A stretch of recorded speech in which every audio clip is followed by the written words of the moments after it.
hands on deck if you love animals and hate cruelty. PETA is breaking the story. They've learned of plans to build a colossal monkey holding and monkey breeding facility in Bainbridge, Georgia, a small town of less than 15,000 people, about 40 miles north of Tallahassee, Florida. The planned facility would be absolutely massive. It would be the largest monkey holding facility outside of Asia. This proposed operation would hold 30,000 monkeys. That's 2 monkeys for every city resident. And of course, it would be horrifically cruel and inflict terrible damage on already endangered monkey populations worldwide. And the good news is the people of Bainbridge are standing up and saying, no way. We do not want to risk disease throughout the United States. We do not want ecological disaster for our residents and our surrounding community.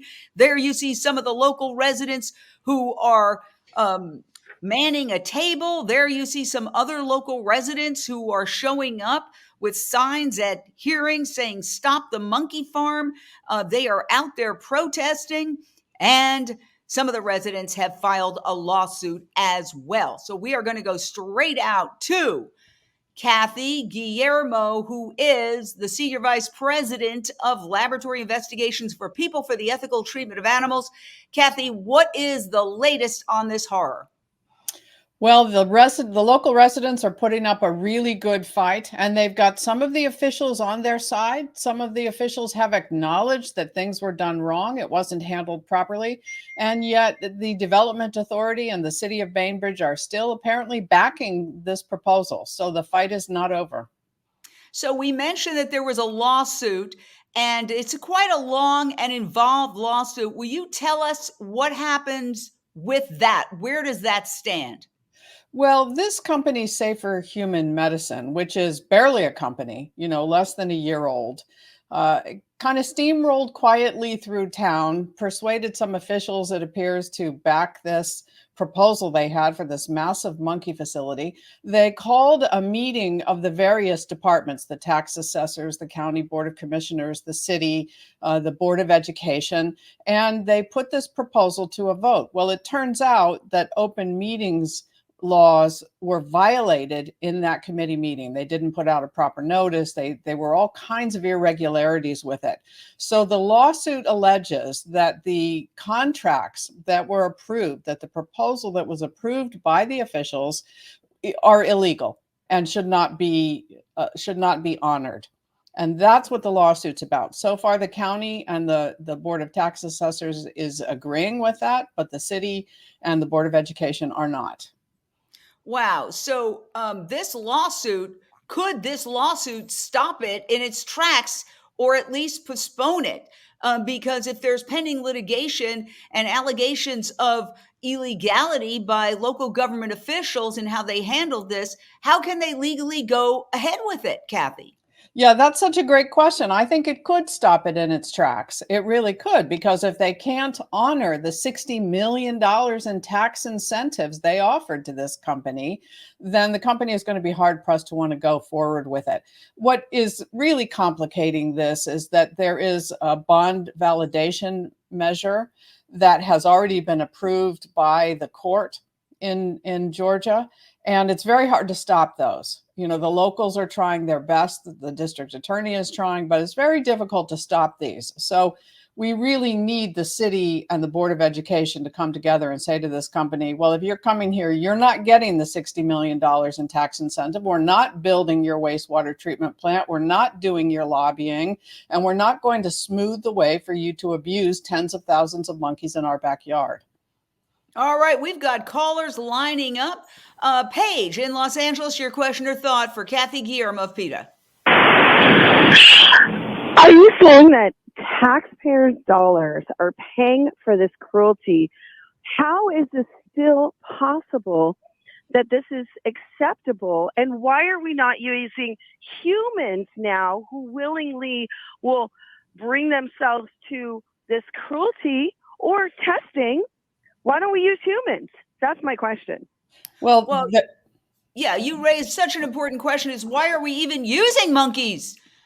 That's right. And I don't think, frankly, monkeys are going to be used for all that much longer. We know, Charles River Laboratories, which is where one of the executives of this new company used to work, they told shareholders that they had a 23% or 25% decrease in the number of monkeys used last year for testing because the pharmaceutical companies didn't want them. So we already know there are ways to do this that are better. I think this was a really bad business plan that for some reason that I don't really understand, the Development Authority of Decatur County got behind and steamrolled through.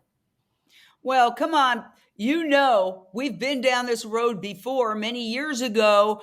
I remember I happened to be in Puerto Rico for a conference when two women who were attorneys from the Puerto Rican Bar Association Animal Law Subcommittee, I remember that, came up to me and said, "Oh my gosh, they've built this giant, massive monkey breeding facility in a little town in Puerto Rico called, I think it was Guayama, or something like that, and we can't stop it." I said, never say you can't stop it until you've tried. And PETA was amazing on that, fought it all the way up to the Puerto Rican Supreme Court, and it was not allowed to open. That was a huge battle. You remember that well, Kathy. Is this a similar situation? I think it is. I think this is people profiteering on the backs of these animals, hoping that the so-called monkey shortage in the United States is going to line their pockets because monkeys are now selling for $15,000 a piece. I don't know where they're going to get these monkeys, but that's their plan. And I do think it's the same situation. I do think these things can be stopped. And, when you have more than 6,000 people in Decatur County who've come together to stop this, who are working on it actively every day, I don't think that can be ignored. I'm sorry to say that the two senators from the state of Georgia, Senators Ossock and Warnock, have not made a statement about it. I think that's a shame. But I also think that the citizens of any county and any state are far more powerful together than any company or any single legislator. Well, this is going to destroy property values. I'm sure that's the fear of these fine folks who were there at the hearing. This is their little quaint little town in Georgia, and now they're going to have this 30,000 monkeys, 2 monkeys for every person. And imagine the excrement, and imagine the water use, and imagine everything. Not to mention that monkeys do escape from facilities like this. We've seen it before. This is an outrage. I want to put up a banner. If you want to help, get involved. Just go to PETA.org/Bainbridge. PETA.org/Bainbridge. We emailed all the city officials whose emails we could get, asking them for comment. Did not hear back by deadline, but we invite any of the corporations that are involved, as well as any local, county, or state officials, or federal officials for that matter, on at any time. All right, the lines are popping. People are upset about this. Nilofar in Dallas, Texas, your question or thought? Hi, off-topic comment first. I watched the documentary par excellence, The Failed Experiment, and plan on a watch party in the near future. Question regarding the massive monkey prison that may be launched in Georgia. Will caged, raped, and bred individuals be destined to labs for regulatory purposes, or else be used for curiosity experiments, fleecing the taxpayer to the tune of $20 billion with a B US dollar per annum? Such a great question. If I might just jump in there, Jane, there are no regulatory requirements for monkeys anymore. Since the passage of the FDA Modernization Act 2.0 last year, the FDA has the authority to approve medications without the use of animals entirely. And contrary to the lies told by this new company, monkeys were never specifically required for drug testing. So there are no real reasons anymore to use these animals, and certainly scientifically no necessity for it. And thank you for mentioning The Failed Experiment. It's our new docuseries about animal experimentation. We're really proud of it. Wow, can't wait to watch that. All right, Michelle in Los Angeles, your question or thought for Kathy Guillermo, Senior Vice President of Laboratory Investigations for PETA. This is, thank you so much for having me on. This is horrific and shocking. I've never heard about this. And I know PETA is out there getting the message out, but is there a way, like, is the government going to be stepping in? How are we getting the message out, and how can we help? Well, the sad fact is, I'll jump in and say the government is often the problem, but you take it away, Kathy. Yeah, that's right. The government is complicit in the use of monkeys. In fact, the Centers for Disease Control, which oversees the quarantine of imported monkeys, is a massive monkey experimenter itself. So we have an issue with the fact that the government hires companies like this to buy monkeys from. They put them on contract. Charles River Laboratories, for example, has multiple contracts with the U.S. government. So the government's definitely complicit. This situation in Georgia has made national and international headlines. But if you missed it, definitely go to PETA.org and you can take action there, because it's a national issue. It's not as though there are going to be 30,000 monkeys who go to this facility and that's that. There are going to be thousands of monkeys going in and out of this facility. They're going to be trucked across the United States. They may be passing through the states that you're in on their way to laboratories. We know monkeys bring disease in, no fault of their own. These stressed animals, many of them ripped out of their own forest homes. And these diseases are transmissible to humans. So it's a huge national concern as well as a local and state one. All right, our next caller, Tanya in Dallas, Texas. Your question or thought for Kathy Guillermo of People for the Ethical Treatment of Animals. Hi. I was wondering, what is the background of the group that's going to be operating this facility, trying to operate this facility? Well, I think dastardly would be the word that I would use. The man who is going to be, or is, the CEO of Safer Human Medicine used to be the vice president and chief operating officer at, wait for it, the Envigo Beagle facility in Virginia, which was exposed in a PETA undercover investigation, eventually investigated by the U.S. Department of Justice, was compelled to close down, agreed to close down under threat of federal lawsuit, and released 4,000 beagles for adoption. So he hasn't exactly got a great track record.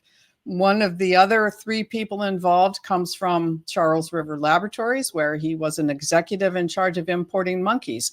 Let me just remind our audience, in case they don't know, Charles River is under investigation for possibly illegally importing monkeys into the U.S., and they're under investigation by not only the Fish and Wildlife Service and the Department of Justice, but the U.S. Securities and Exchange Commission for alleged irregularities. So it's a very checkered past these people bring to it.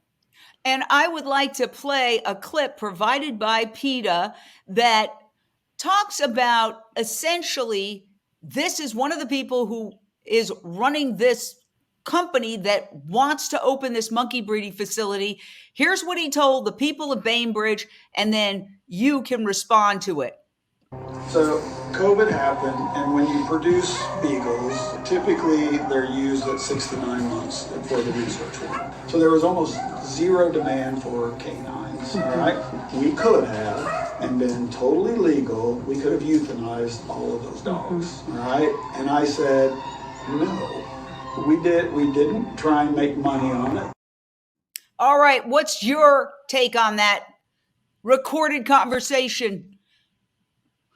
That was a bald-faced lie, a bald-faced lie. For years, that facility had treated those dogs as little more than commodities to be sold, which is what they were. Hundreds of puppies dying, terrible teeth, beagles crammed together in cages, barking their heads off because they're just so miserable. Untreated veterinary conditions. It was a mess, and it was a mess on his watch. So to come on to the video that was recorded, or to say to the people of Bainbridge, hey, it wasn't our fault, it was the pandemic, outright lie. Wow. Okay. Lindsay in Tarzana, your question or thought for Kathy Guillermo of People for the Ethical Treatment of Animals. Lindsay? Opportunity to, can you hear me? Yes. Yeah. I just wanted to restate, I had the opportunity to interview Dr. Lisa Engels Jones from PETA, and we talked about the truck accident and the individual that went up to and opened the curtain thinking they were cats. and got a face full of monkey spittle in their face, and then they had to go and be tested, and they still can have disease as a result of that. It's so unhealthy for the public. Animal testing fails in the human model. Why are we still doing it? Everyone, please help by taking action on this. Thank you. Yeah, and I want to remind everybody, if so many people are outraged, we're getting a lot of, take that outrage and visit PETA.org/Bainbridge, BAINBRIDGE. This is the city, the town really, where they want to build this massive monkey breeding facility. You can go there, you can write to city officials, you can get involved. It can't just be PETA doing it on their own. PETA needs to mobilize people. That's why we're doing this today, to get every single person who writes an email. And it's so easy. They have all the emails gathered in one spot. You copy it, you put it in, and you write your email. That will help. And so, yeah. Why didn't these cities, and this is similar to what happened in Hendry County, Florida, which was yet another attempt to build one of these massive monkey breeding facilities, which PETA again stopped. So they stopped it in Puerto Rico. They stopped it in Hendry County. But it always seems like somebody comes in and tells the city, you're going to make a lot of money. And they kind of believe that this is somehow going to bring in bucks, when in fact, I think the opposite could be true. Oh, I think very much so, especially when the bottom falls out of the monkey experimentation market. And, it seems to us from the records that we have reviewed that this was a project that the company brought to the development authority. The development authority, in collaboration with the city, put this proposal together, and there was very little notice before the meeting. They didn't realize they were going to need to be voting on it that day. It doesn't excuse anything. These are public officials who need to know what they're about to bring to their city. But it does appear that they swallowed wholeheartedly the lies of Safer Human Medicine, that these were going to be desirable jobs, as though making $16 an hour taking care of abused monkeys is a desirable job, that there would be no threat to the community. This facility is about a quarter of a mile from the Flint River, and at full capacity will be producing 444,000 gallons of wastewater by their own statistics. And it's less than 300 feet from some people's houses, some people's yards. It was very ill-conceived. So I'm sure the people in that area, and we've seen the photos that I got off of the PETA website of people there. They have tables against this. They're attending meetings against this. They're holding up signs. They're filing lawsuits or a lawsuit. I mean, doesn't that hold sway with the town? It does with some of the officials, and I have to hand it to the citizens of Bainbridge. What a great group of people who have worked so hard to defeat this, and have been at every meeting, and have been to see their officials, and have been out in the streets and educating the public. And they have a website, and they have a Facebook page, which you can find if you go to PETA.org. And they've done just a tremendous job. And it is, I have to say, disappointing that the city has not yet backed off this plan officially. They released a statement saying, we've heard you loud and clear. We don't support it. We will not be taking any further action. However, what we need is for the city to take action and to admit that they violated the Open Meetings Act to some degree at least, and to reject that the proposal that they approved. If you can prove, and it seems pretty obvious from what I've looked at, that yes, they did violate the Open Meetings Act. But there was something like a $50+ million benefit to this corporation, what you'd characterize as a sweetheart deal, to encourage them to come there. I mean, shouldn't it be the other way? I don't know. I don't understand. It's a mystery to me why they thought this was going to be desirable business to have in their backyard. Now, I understand communities wanting to bring businesses in. I understand them offering incentives, but the sweetheart deal that this company got is almost beyond belief. Yes, $58 million in tax incentives. They wouldn't be paying full taxes for at least a decade. after they moved in, if they're still in business. This is money the city and the county may never recoup if this goes through. There were all kinds of other promises made to them, including, we will smooth the way for the permitting process for you. We will use our lobbyists to help you gain all the incentives that you need. It's just almost unbelievable. Wow. Okay. We've got Emick in Los Angeles. Your question or thought for Kathy Guillermo, People for the Ethical Treatment of Animals. Hello. I really love and appreciate PETA. Your work is always inspiring. Thank you. So the ignorance of officials is criminal as usual when it comes to animals. And we know animal tests don't benefit humans. And it's just abuse done to profit a handful of humans. And it causes suffering to animals and humans because humans are waiting for a cure through these experiments that is never going to come. So I'm curious, to me, anyone who even brings animal testing and abuse must be fired immediately. It's 2024. How can we demand that animal abusers are filtered out of the hiring process or the election process even from the government positions so we can prevent wasting lives of poor animals and resources before these crimes even reach government levels? Thank you. Excellent question. Kathy. Well, we've got a plan for the phase out of animal experimentation called the Research Modernization Deal. And we do ask our supporters to get in touch with their members of Congress about it and ask them to support it. It lays out the case for the fact that animal experiments have failed to produce cures and treatments for humans who desperately need it. What we have to overcome is this massive industry of people like Safer Human Medicine and Charles River and these companies that import and breed and sell animals, the cage makers, the food makers, and the experimenters themselves who learned one way of doing science, and even though it's not working, can't bring themselves to change that way.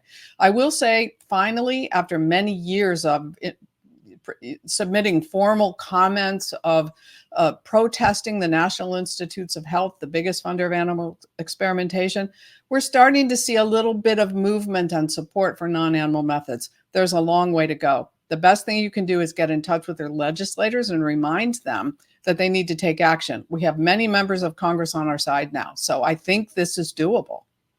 And I have to say, just when I was getting ready to do this broadcast, PETA, who never sleeps, came up with a victory. And I decided, let's talk about it here. Dear Jane, in a PETA victory, this was this morning, baby rats will no longer be fed an iron-deficient diet to induce anemia in cruel experiments in which they are fed a test food and their blood is repeatedly taken, conducted by companies wanting to make iron-related health claims for marketing their food or beverage products in Taiwan. Tell us about this victory. Well, yes, this is one of a string of victories in Taiwan. We're working systematically to end the testing involving animals for food ingredients and food products. It's a marketing issue. That's all it is. They want to do these horrible tests on animals where they force feed them things, run them on treadmills so that they can make claims about how healthy food ingredients are. The science is not there to back it. And so we have been working with the Taiwanese government and the officials there to remove their requirements for animal testing for a whole host of claims. And this is the most recent. This will now be a direction of the government agency in Taiwan that these tests are no longer required, no longer necessary in order to make health claims about iron-related products. Wow. Okay, we've got yet another caller, Tiffany in Los Angeles. Your question or thought for Kathy Guillermo of PETA. Yes, thank you so much for spreading the word about this and what we can do to sign the petition and go to the PETA site. Also, do you think that they'll be planning any mass demonstration or a type of rally? I'm sure folks from all over would like to attend. Yeah. I see the photos of the folks there going to meetings, etc.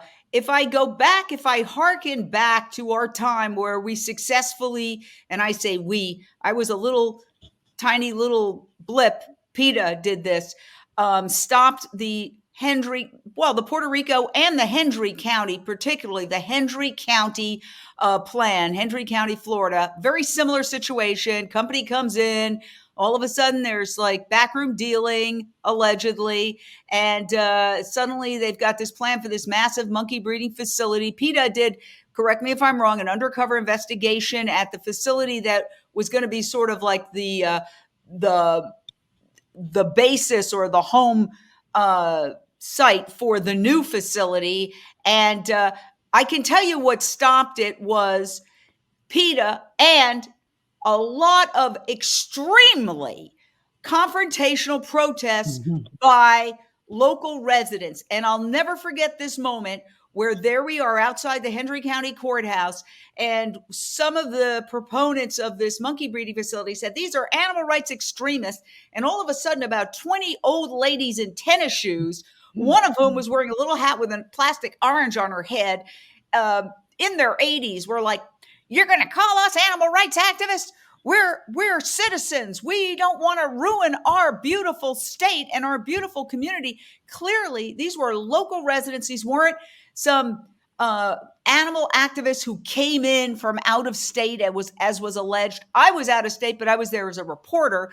But they had to get really in your face with these Hendry County commissioners till they really felt like, oh, my career's over if I don't. It can't just be polite, unfortunately. I wish it could.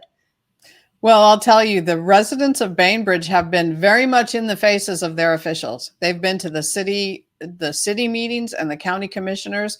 Dozens of them have spoken publicly and quite loudly.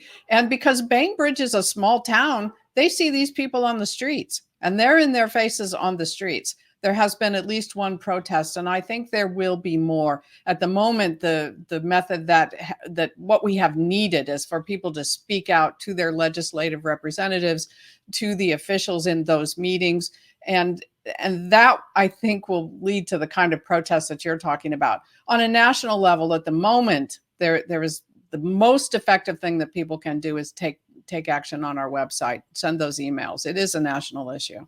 Yes. Okay. And I want to clarify, because if you go to PETA.org/Bainbridge, you can write to the local city officials, but you can also write to, let's say, your senators, your members of Congress. Can you break it down for us? Yeah. It's important, I think, first of all, to let the city know they are, and I believe this is correct, some of them are very ashamed that they have made international news, that they're seeing the city of Bainbridge on a Facebook page in France because of the upcoming abuse of monkeys. And they're very sensitive to this publicity. They are sensitive to criticism from outside. So that's why I think it's important for everybody to get in touch with the city officials and the other officials there. It's also important to go to the congressional representatives in this state. There are thousands and thousands of constituents who oppose this. We believe that the congressman there, Sanford Bishop, Representative Bishop, should be making a statement about this. What these legislators can do may be somewhat limited based on the court cases and the procedure in the county, but they can certainly say, we stand with the residents of Decatur County and the citizens of Bainbridge. The same for the two senators, Senator Ossoff and Senator Warnock. We have met with locals, with all of the staff members, and with some of these legislators via Zoom. The locals have expressed their concern. These legislators know the citizens oppose it, and I think it's shameful that they have not yet made a statement standing with their own constituents in opposition to safer human medicine. I've often said it's sad, but when you're trying to stop any of this stuff, it's really, you got to get to it's like game theory, when it's more painful for them to support it in terms of their career, in terms of their reputation, in terms of money, in terms of just chaos in their lives. That's when it doesn't matter whether it's somebody selling fur, some company selling fur, or situations like this. That's when they stop. The pressure has to be on. And this is why I say, everybody, I've already done it as a journalist. I emailed every city official on the PETA PETA.org/Bainbridge site, saying we were doing this story, listing some of the allegations, asking for a response. And I can also write as a citizen. I will also write as a citizen, but we need everybody to do that. If you're upset when you look at the photos of these animals, and it breaks my heart, look at their fear, look at their terror. I mean, these are our ancestors, our relatives, and we are torturing them for no reason, but that people are stuck in their ways and they are wanting more money for their McMansions. Fake science. And that's what I say, fake science, scam artists, because 90% or more of the experiments that work in animals don't work in humans. And let's go to one more caller, and then we're going to come back. Oh, we got two more callers. Okay. Annie in Sherman Oaks, your question or thought? Hi, yes, thank you so much. Hi, Kathy. Hi, Jane. Thank you so much for having this. This is something that really bleeds my heart. Being in the science, in the psychology department, I remember universities have had a big role in this too. And they actually want the funding to come. Big billions of dollars of our taxes go to experiments. How can we block all governmental, not only in Georgia? They do all these bleeding of animals, torturing them for money, and it never works. How can we stop governmental from the root? What can we do? And I'm more than ready to volunteer to do with PETA, whatever is needed. So thank you so much for all that you're doing. Well, let me ask you, Annie, are you going to go to PETA.org/Bainbridge and write those emails? Absolutely. Absolutely. And I will share them, and I will do it again and again. Absolutely. Okay. Thank you. All right, Kathy, what do you say? Well, there are several things that can be done. It needs to be stopped on the local level, and it needs to be stopped on the national level. Locally, or in your state, if there are universities in your state that are experimenting on animals, and it's likely that there are, be in touch with those universities and say you will not support them, you want them to stop it. If you're a member of an alumni or association, or you are an alumni of a university, alumna, I think, of a university that experiments on animals, let them know you will never be contributing to that university because of the experimentation on animals. It's important. And I want to jump in and say that my alma mater, NYU, calls me every so often, and I say, until you stop all animal experimentation, I am not giving a penny to NYU. Not a single penny. Please pass that along to upstairs. I say it every time. Fantastic. That's exactly what needs to be done. Then on the national level, we have the National Institutes of Health, which doles out about $19 billion to various facilities, mainly universities in the US and overseas.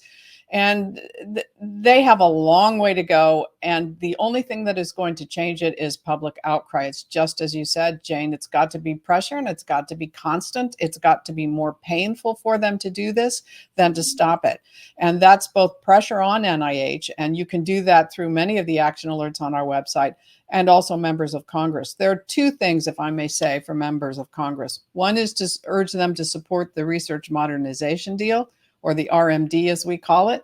And the second is a very important bill that we're working on. It's called the Cargo Act. It's Cease Animal Research. Okay, I forget what it stands for offhand. But it's at foreign facilities. And we give about $2 billion. We've given about $2 billion to laboratories in other countries to experiment on animals. And as PETA uncovered in the country of Colombia, there's nobody paying attention to what's going on. The Cargo Act will stop funding animal experiments overseas by NIH, not non-animal research. That may continue. But these foreign labs that are doing things like addicting dogs to opioids and blinding and cutting out the eyes of mice and monkeys and causing strokes in monkeys, that could be stopped. So urge your representatives to support that bill. And it seems so crazy to me. We went through a pandemic. Whether you believe it started in the Wuhan wet market or the Wuhan lab, the commonality is animals were being tortured. And you would think you would learn, especially with the controversy over the Wuhan lab, that the United States shouldn't be handing out money to foreign laboratories with zero oversight. They shouldn't be handing out money to do animal experiments, period. And how is it that even despite the pandemic, they haven't gotten this lesson? It's crazy and makes no sense. And I think, with regard to the Georgia facility, the disease issue is very serious. I mean, we know from the CDC's own records that the number of animals coming into this country with diseases transmissible to humans like malaria and tuberculosis has skyrocketed in the last several years. And there are diseases in our country now that haven't been here before or haven't been identified here before, including a new strain of tuberculosis. There's actually a pathogen that causes a disease called melioidosis. Hard to say, but just remember this. It's considered a tier 1 select agent that could be used for bioterrorism. It's now in our soil in this country, and it has come in with monkeys. So I think we really need to pay attention to this. And for some reason, the very agencies, the CDC and the NIH, that are supposed to protect us from these pandemics are enabling the transport of monkeys with diseases and with pathogens to come into this country. It really makes no sense. And they escape. One of the things that people, and I think this could be a real strong talking point for the people of Bainbridge, there's a history of these monkeys escaping. They're smart and they find ways out, and then they go into the community, and it's happened time and time again. Can you address that, Kathy? Yes, it's inevitable. It's not a matter of if it will happen, but when it will happen. Monkeys and chimpanzees and other animal or other primates have escaped from so-called, upscale, for lack of a better word, facilities that are considered prestigious. They've escaped in Texas, in Louisiana, in Florida, in North Carolina, and in many other places. And yes, they don't want to be in these cages. If they can figure out a way to get out, they're going to get out. And they're going to get out with their diseases. The road accident in Pennsylvania that one of the callers referred to earlier was a shipload of monkeys coming in on a plane to New York and being trucked across country to some unknown facility. And there was a car accident and a truck accident in Pennsylvania. The crates that you see the pictures of here spilled out onto the road. And the people who stopped to help didn't know what animals were in them. The woman who got some monkey saliva in her eye was told that there were cats in these crates. So she went up to try to help and ended up in an emergency room and undergoing a course of therapy to make sure she didn't contract herpes B, a nearly universal fatal illness that monkeys carry without a problem. But when it gets into a human system, you die. 23 lab workers have died of herpes B. Oh my so God. These are very serious issues. All right, we've got Susan in Dallas, Texas. Your question or thought for Kathy Guillermo. Hi. First, I really wanted to thank you, Jane, for doing this show, and also Peter for all your incredible work. My question is, have we thought about, or is there any way to question the company itself? Because it seems to me safer human medicine is a lie, as we all know. So can we approach that? It's a good question. And we certainly would like to. This company is shrouded in some mystery. It was just incorporated about a year ago. There are only 3 names associated with it, men who came from other companies with troubled pasts. We only know of one funder. It's an investment firm that funds the development of pharmaceuticals, from what we can tell. They are not interested in going and not carrying this through, however. I mean, these are people who aren't going to live in the state of Georgia. They would like to plop this facility down and then go back to their homes and communities that are much safer. And I don't think there's any talking to them about it. They want to steamroller this through despite the objections of the citizens. And they've said as much. We really don't care that you don't want this in your community. We want to make this happen. Wow. I just want to go back and just, first of all, applaud PETA for being relentless and never stopping, because the situation in Puerto Rico that I remember happening where they tried to build a similar facility. Oh my gosh, I think that was way back in something like 2009. That sounds about right. Yeah. And so you stopped it there. And again, you had to take it all the way up to the Puerto Rican Supreme Court to stop it. And this is what they did there is they built the entire facility first, and then they asked for permission, probably, handing out God only knows what.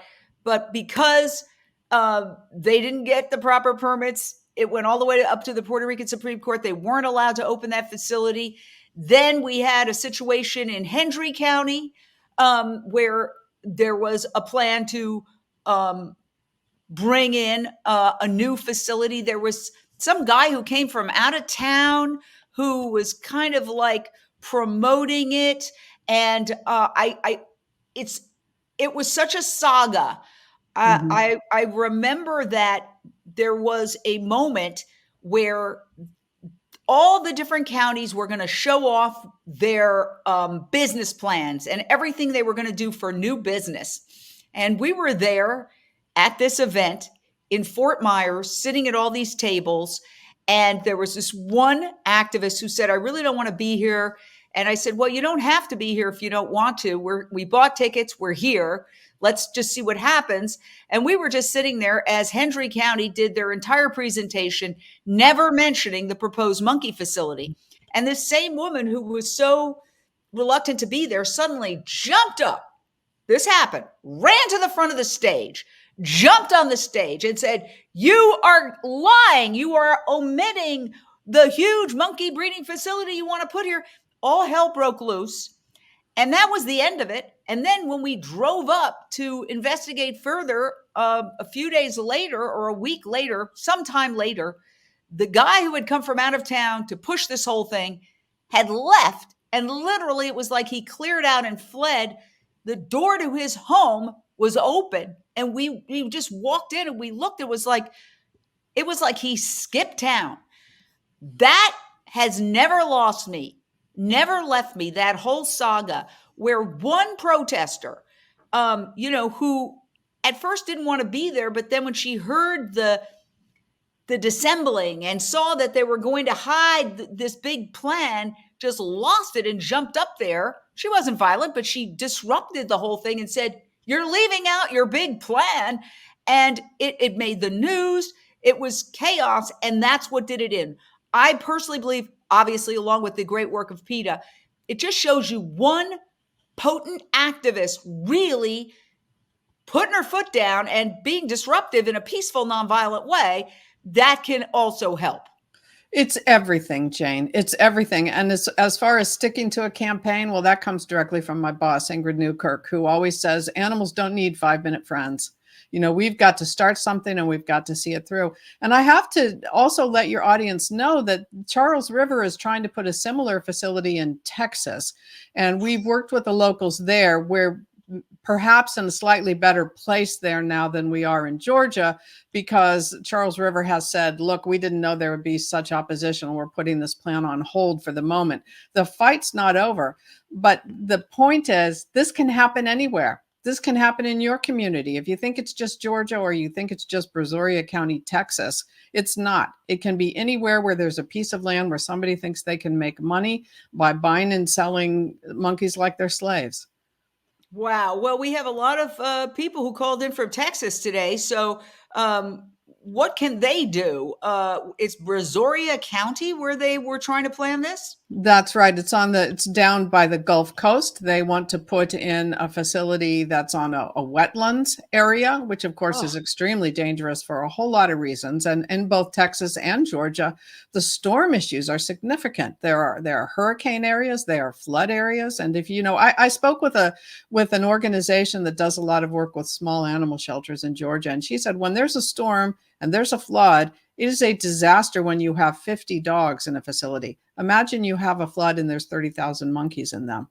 But as far as to answer your question, what people can do is just go to PETA.org and you'll see information about the Texas facility, or simply Google PETA Brazoria County. That's Brazoria.